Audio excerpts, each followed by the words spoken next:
Bir sabah Atina'nın kalabalık agorasında yürüyorsun. Herkes bir şey satıyor, bir şey istiyor, bir şeyin peşinde koşuyor.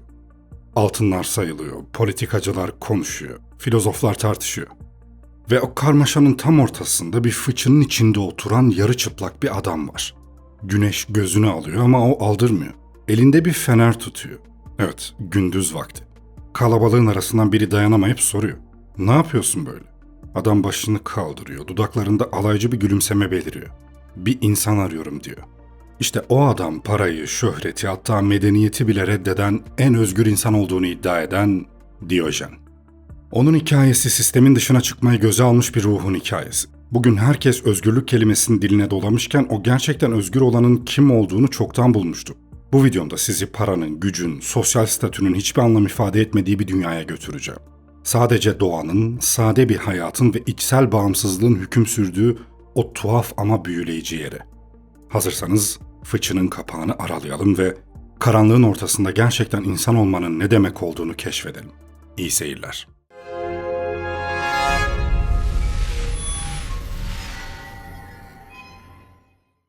Diyojen'in hikayesi bir fıçıya sığacak kadar basit ama bir imparatorluğu rahatsız edecek kadar etkileyici bir hikayeyle başlıyor.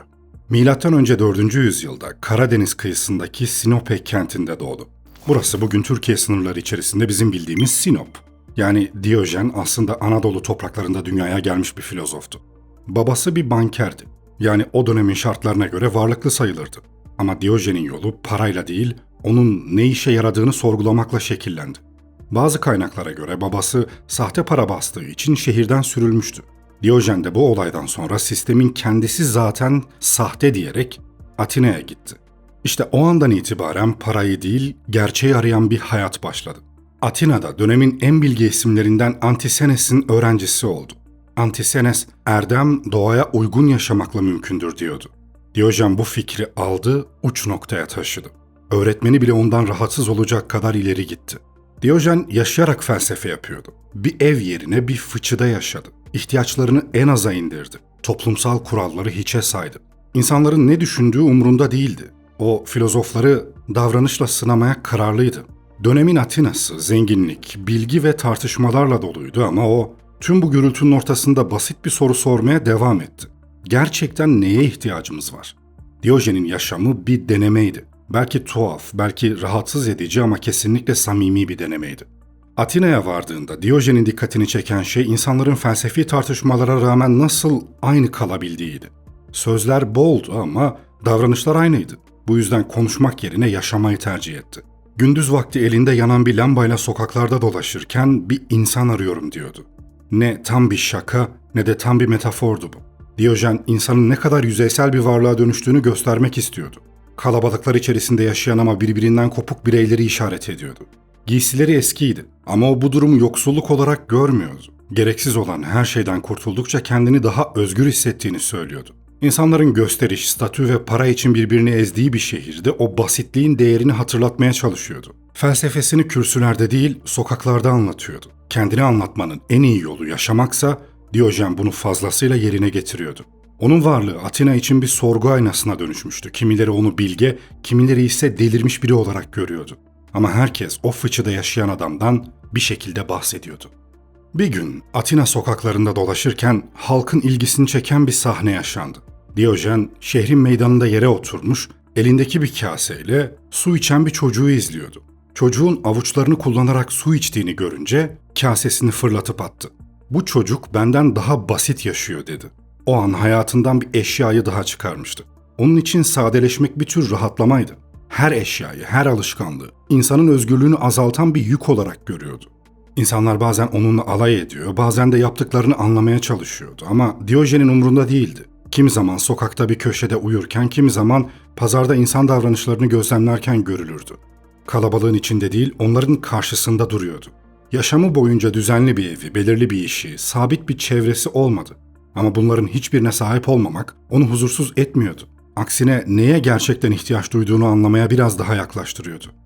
Günün birinde Büyük İskender Atina'ya geldiğinde bir şekilde Diyojen'i duymuştu. Fıçıda yaşayan, insanlara tuhaf sorular soran bu filozofun kim olduğunu merak etti. İskender'in şehre girdiği gün meydanda merakla açılan bir koridor oluştu. Zırhların sesi, atların tınısı ve kalabalığın fısıltısı birbirine karışırken askerler ilerleyip güneş alan bir köşede uzanan Diyojen'i gösterdi. Genç kral yaklaşırken çevresindeki sessizlik büyüdü. Herkes karşılaşmanın bir jest ve cömertlik gösterisiyle sonuçlanacağını bekliyordu. İskender, ününü duyduğu filozofun önünde durdu ve kendini tanıttı. Ardından bir dileği olup olmadığını sordu. Diyojen başını hafifçe kaldırdı ve yüzüne düşen gölgeyi fark edince tarihe geçen o cümleyi söyledi. Gölge etme, başka ihsan istemem. O an kralla filozofun dünyası yan yana geldi. Biri lütuf dağıtmak için alıştığı araçları hazır tutuyordu, diğeri bütün armağanların önüne güneşi koyuyordu. Bu cevap kinik yaşamın tüm programını açık saçık sergiledi. İskender sözün içerisindeki berraklığı sezdi. İskender onun bu tavrına öfke değil saygı duydu. Yanındakilere dönüp eğer İskender olmasaydım Diyojen olmak isterdim dedi. Bu karşılaşma kısa sürdü ama bir etki bırakmıştı çünkü o anda biri dünyayı yönetiyor, diğeri dünyadan vazgeçiyordu. İskender'le karşılaşmasından sonra Diyojen'in adı artık filozof çevrelerinden taşarak halk arasında da dolaşmaya başladı. Kimileri onun o sözüyle krala meydan okuduğunu düşündü, kimileri ise krala bile ihtiyaç duymayacak kadar özgür bir insanla karşı karşıya kaldığını. O hiçbir otoritenin, hiçbir makamın insanın özgürlüğü üzerinde etkisi olmaması gerektiğini savunuyordu. Diyojen'in yaşamı bu karşılaşmadan sonra da aynı sadelikte sürdü. Fıçı hala onun evi, sokaklar hala düşüncelerinin zeminiydi. Şehrin gürültüsüne karışmadan kendi sessizliğini koruyordu. Bir gün pazarda bir yığın malın önünde kalabalığı seyrederken ne kadar çok şey var ama hiçbirine ihtiyacım yok dediği rivayet edilir. Herkesin bir şeye sahip olmaya çalıştığı bir dünyada o hiçbir şeye sahip olmamayı bir kazanç olarak görüyordu. Ona göre özgürlük başkalarının gözünde iyi gözükmekten vazgeçmekle başlardı. Kinik felsefe, Diyojen'in yaşamıyla biçim kazanmış bir düşünce biçimiydi. Öğretmeni Antisenes'in erdem doğaya uygun yaşamakla mümkündür fikrini alıp onu günlük hayata taşıdı. Erdem davranışla sınanmalıydı. İnsan doğanın basit düzenini terk edip yapay ihtiyaçların içinde boğuldukça özünden uzaklaşıyordu. Kinik düşünce insanı dış etkilerden arındırmayı hedefliyordu. Çünkü ne kadar az şeye bağımlı olursa o kadar özgür olacaktı. Bu yaklaşım ondan sonra gelen Stoacı filozofların da temelini oluşturdu. Onlar da tutkulara, korkulara ve arzulara karşı kendi içlerinde bir denge kurmaya çalıştılar. Yıllar geçtikçe Diyojen'in adı Atina'nın ötesine taştı. Onun düşünceleri insanların hafızasında yayıldı. Öğrencileri ya da takipçileri olmadı ama fikirleri yankı buldu. Onun yaşadığı gibi yaşamaya çalışanlar çıktı. Kimi onu bir bilge, kimi bir serseri olarak gördü. Diyojen hayatının son dönemlerinde de alışkanlıklarını değiştirmedi. Fıçısını terk etmedi. Şehirlerin gösterişli meydanlarından hep uzak durdu. Rivayetlere göre 70'li yaşlarına kadar yaşadı ve son nefesini de aynı sadelik içinde verdi. Ne bir mezar taşı ne bir tören istedi. Ölümünün ardından öğrencileri fıçısının yanına bir köpek heykeli diktiler. Çünkü o insanların içinde kaybolan sadeliği ve doğallığı köpeklerin içgüdüsel dürüstlüğünde görüyordu. Köpek gibi yaşamak sözü onun için bir övgüydü. Yaşamı boyunca doğanın düzenine güvenmiş, insan yapımı kurallardan uzak durmayı seçmişti. Onun için ölüm de hayatın doğal bir devamıydı. Ne bir son ne de bir kayıp. Hikayeler böyle uzar gider de bir de hayatın gerçekleri var. Diyojen'in düşüncelerine bugünün dünyasından bakmak belki sizde hayranlık uyandırdı ama aynı zamanda tüm bunlara kuşkuyla da bakmak mümkün. Onun sade yaşama çağrısı kendi döneminde olduğu kadar bugün de insanın temel bir çelişkisine dokunuyor. Gerçekten neye ihtiyacımız var? Ama bu sorunun yanıtı artık aynı yerde değil. Bugün şehirler birbirine bağlı. Teknoloji gündelik hayatın her alanına sızmış durumda. İnsanlar artık yalnızca yiyecek ya da barınak peşinde değil, bilgi, bağlantı, hız ve görünürlük arayışı içindeler. Böyle bir çağda Diyojen'in yaşadığı türden bir sadeleşme neredeyse imkansız bir deney olurdu. Bir fıçıda yaşamak değil belki ama bir süreliğine bildirimlerden, ekranlardan, reklamlardan uzak kalmak bile modern insanın dayanıklılığını test ediyor. Yine de bunu başarabilen insanlar var. Himalayalarda ya da Tibet platosunda inzivaya çekilmiş keşişler, dağ köylerinde yaşayan dervişler, hatta şehirden tamamen kopup sade bir yaşam kuran modern minimalistler bu çağın içinde Diyojen'in mirasını bir biçimde sürdürüyorlar. Bazıları inançla, bazıları içsel denge arayışıyla, bazıları ise yalnızca sessizlik özlemiyle aynı yolu seçiyor. Teknolojiden, mülkiyetten ve sosyal beklentilerden uzak bir hayat sürmek günümüzde neredeyse radikal bir hareket sayılıyor. Bu insanlar insanın kendiyle baş başa kaldığında hala bir tür huzur bulabildiğini hatırlatıyor. Elbette Diyojen'in sade yaşamı kadar keskin bir biçimde değil ama benzer bir sorunun etrafında dönüyorlar. Ne kadar az şeyle hala insan kalabiliyoruz? Yine de Diyojen'in amacı herkesin onun gibi yaşaması değildi. İnsan ihtiyaçlarının ne kadarının gerçekten gerekli olduğunu göstermek istiyordu. Günümüz insanı için bu sorgulama fıçıda yaşamaktan çok fazlalıklarla yüzleşmektir. Tüketimin, gösterişin ve bilgi kalabalığının ortasında sadeleşmek artık zihinsel bir meseleye dönüştü. Bu açıdan Diyojen'in felsefesi bugünün dünyasında hala anlam taşıyor ama biçimi değişmek zorunda. Modern insan kendi yarattığı sistemle mücadele ediyor.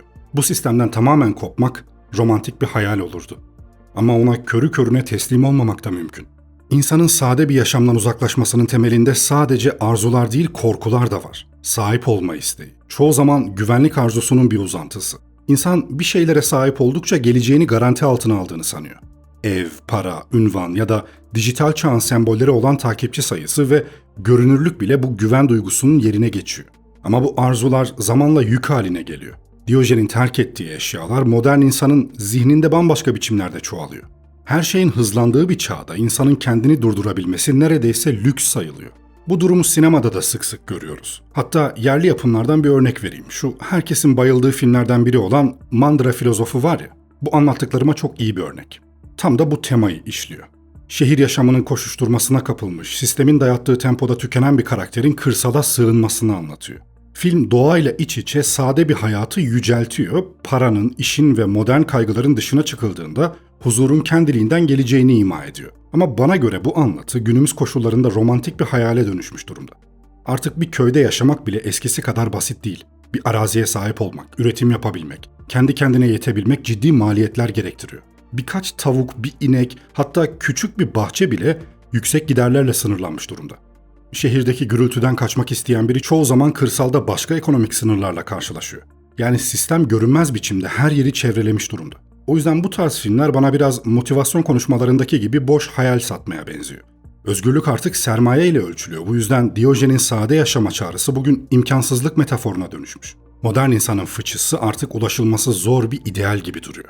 Hayatın sert yüzüyle hayallerin yumuşak dokusu arkasında hep bir çatışma var. İnsan gerçeğin ağırlığıyla baş edebilmek için hayal kurar ama çoğu zaman o hayaller yaşama biçiminden çok bir kaçış biçimine dönüşür. Neredeyse her birimizin aklının bir köşesinde duran o sahne vardır yani. Deniz kenarında park etmiş bir karavan, kahve kokusu, pencereden süzülen sabah ışığı, arka planda özgürlük hissi. Moruk, alacaksın bir karavan, dünyayı gezeceğim falan gibi hayaller modern çağın en yaygın ütopyalarından biri. Ama bu sahne çoğu zaman zihnimizde yaşar. Çünkü hayatın gerçek yüzü bu kadar pürüzsüz değildir.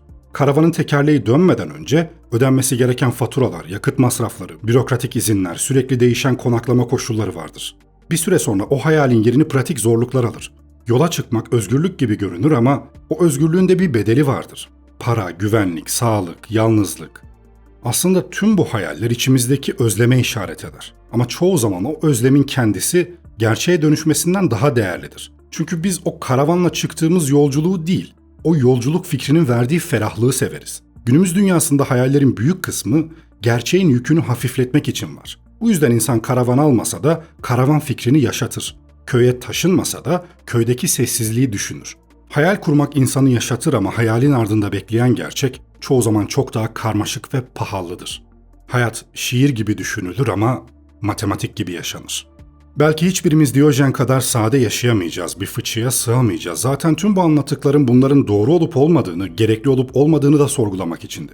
Bize anlatılan her romantik hikayeye körü körüne bağlanmamak lazım.